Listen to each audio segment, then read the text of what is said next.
and panning outward, we can see these channels continue out into the plain. After the battle, when Israel had defeated the Amalekites, the Bible tells us that Moses did something. As we go to Exodus 17, verse 15, and Moses built an altar and called the name of it Jehovah Nissi.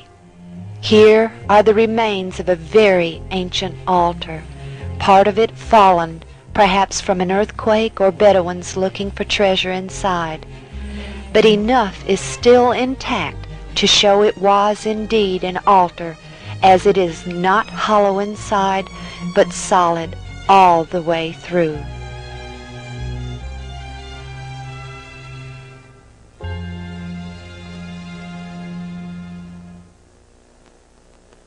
We continue toward the Red Sea.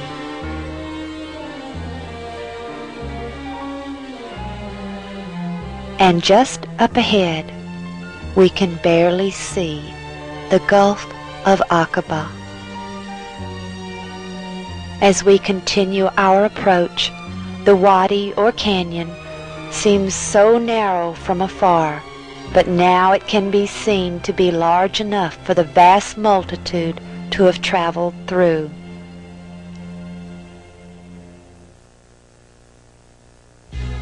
And across the sea, we can see the large beach area on the Egyptian side.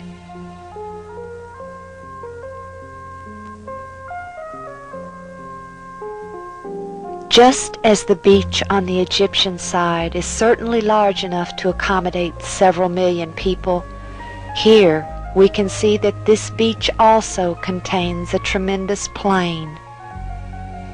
In Exodus 14, verse 30, we read, "Thus the Lord saved Israel that day out of the hand of the Egyptians, and Israel saw the Egyptians dead upon the sea shore."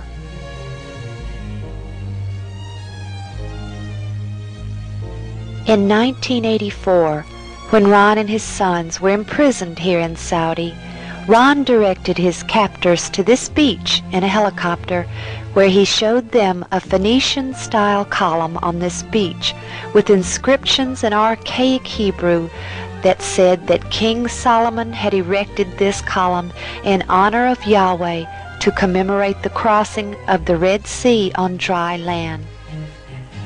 Today, all that remains there is this marker noting the location of that column, and while we do not know where they have taken it, we feel sure it is protected and will be located soon.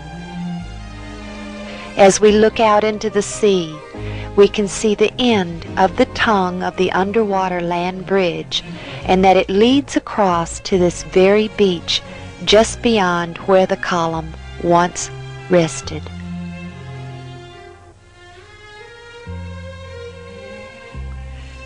Panning the beach, we also can see the restored remains of the ancient fortress we believe was Baal Zephon of the biblical account.